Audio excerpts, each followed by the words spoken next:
Let's talk now about another very important subject in this process of preparing the files at Unreal, which is about the mapping of the U channel. Um, let's open the layers so that we can see the whole project again. But this project here, we don't need to use it because it won't go to Unreal.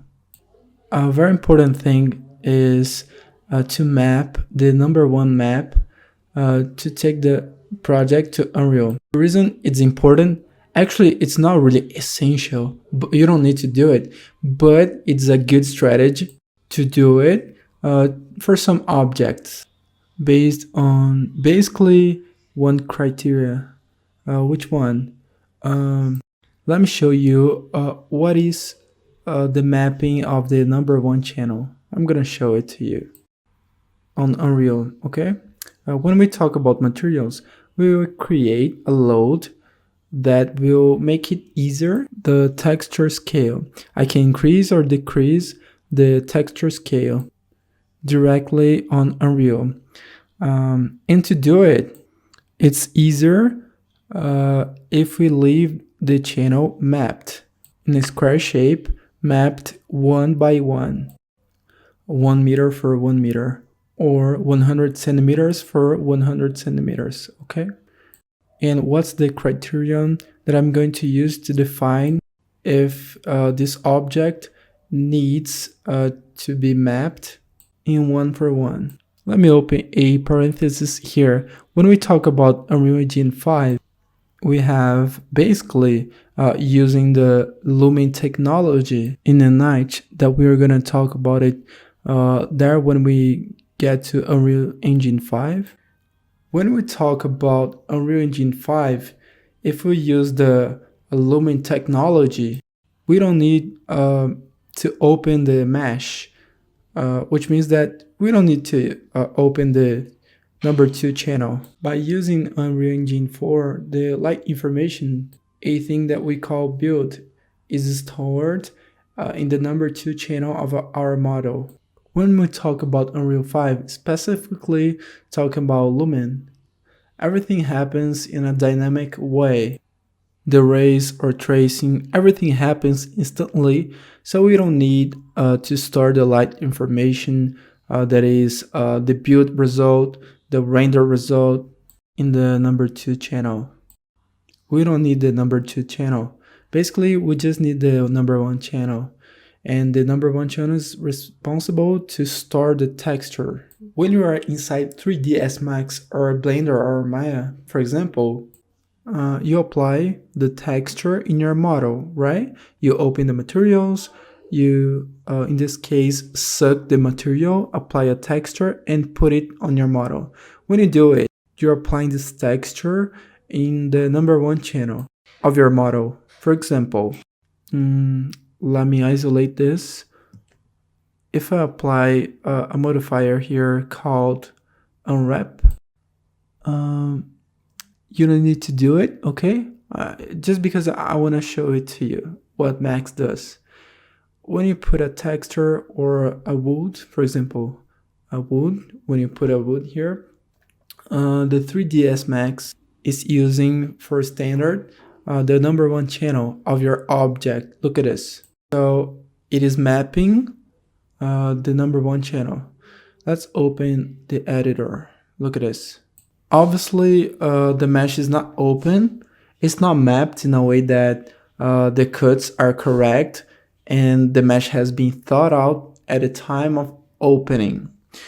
As we are talking about the masonry, the ceiling of our project, we don't need to map specifically each area, not for this project. But obviously, if you have an armature or some model within your project that you need to do a specific mapping of channel 1, then you will do a specific mapping here inside the UV editor. But even though it will be mapped in the number 1 channel, okay? When you talk about Unreal Engine 4 and Unreal Engine 5, there are many ways to process the lights and the materials and the bouncing inside there. You have dynamic lights, you have dynamic light, you have the build process, you have the DA looming key. There are several ways to do the same thing. In this course here, specifically, we're going to talk about the looming technology, where there is no necessity to do the render of this light. When we talk about Unreal 4 and Unreal 5 using the build technology, we need of the number 2 channel to store the light information when we're using the build process. But in our case, we use the looming process, the looming technology, where everything, calculations, bounces, direct lights, indirect lights are done dynamically, which means in a real time. Using this technology, or ray tracing, which is also possible to use there, there is no need to open the channel 2, okay? So in our course here, we'll only worry about the number 1 channel, okay? If you want to get to know more about this function, how to use the number 2 channel, or if you are going to do a build process, you can have access to the Unreal Engine 4 course. I'll leave the link below. You don't need to buy it unless you want to learn how to use Unreal Engine 4. Soon, I'll make a video for you, okay, about good practices, explaining why to use one version, why to use the other, when to use the version 4, when to use the version 5, okay? So for this course here, we'll stick to Unreal Engine 5 with looming lighting technology, okay? Where it's not necessary to use the number 2 channel. And if I, for example, I abandon here, look at this. I don't have the mapping done here in the number 2 channel, just on the number 1 channel. So if we were to use, for example, a build in Unreal Engine 4 or a build in Unreal Engine 5, we would have to worry about also mapping channel 2, okay? But it's not going to be necessary because we're going to do it on Unreal Engine 5 using looming, okay? Cool. Let's get back to the number 1 channel. So all the materials that you apply on your model, it goes to number 1 channel, okay? What is interesting that you do? Well, you leave the number 1 channel mapped in 1 by 1 in 100 centimeters for 100 centimeters, because it's going to make it easier when you need to increase or decrease the repetition of the texture inside Unreal. It's a good tip, because if, for example, let's take it off the ceiling, let's take the floor, it's going to make more sense. Look, the floor of the house. Let's think that in our project, it's a white floor. Okay, let's take a material here, white floor, and let's apply it here, the material. Cool. Let's think that you want inside Unreal. Let's assume that you want to create an interaction inside Unreal where your client, your project will allow the exchange of materials. At some point, you will place the wooden material. It's interesting for your material to be mapped 1 by 1. Why? Because if you want to increase the wood grains, for example, there at Unreal, you can do it without having to go back to 3ds Max and adjust here. Look at this. We can increase or decrease the wood grains, correct? Inside the 3ds Max. Perfect. You also can do it inside Unreal, but it's interesting if you leave a pattern, because there we will learn that when we go to create the materials, we will create a master material, which will be our main material, and we want other repeats of material based on that master material. So you think with me, if you have a floor where its mapping is 1 by 1, you use the wood texture for this floor.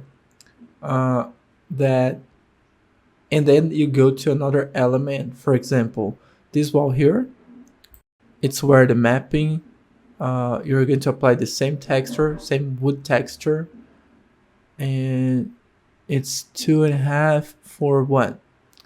So you want to apply the same texture, wood texture, in another element, a random element, where the mapping is 0.5 or 5 centimeters for 50 centimeters. It's going to be really complicated, and we will have to create a lot of materials with different measures, and that's going to be confusing, and you will be disorganized inside the reel. So it's cool always that is possible mapping in 1 by 1, because when you put a wood texture on the floor, uh, that will also work on the floor, also on the glass, uh, also the other thing with the same repetition, same time, because all the models were modeled in the same measure.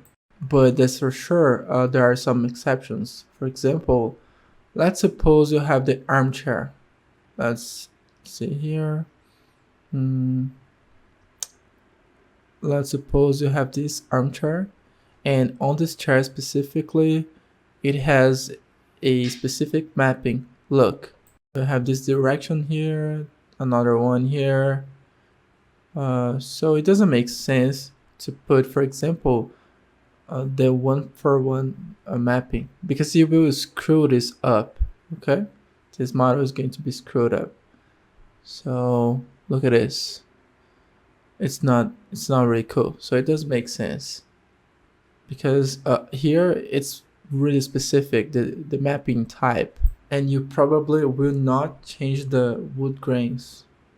And so that's okay to create another material, because this is a really specific object. Okay, so okay, uh, but in the general objects like wall, floors, pergola, uh, things that are in general that you can possibly increase or decrease the texture repeat size, it's interesting if you leave it mapped in 1 for 1. So let's do it. Okay, I'm gonna explain how you can do it. Control plus Z, or you can simply delete the modifier.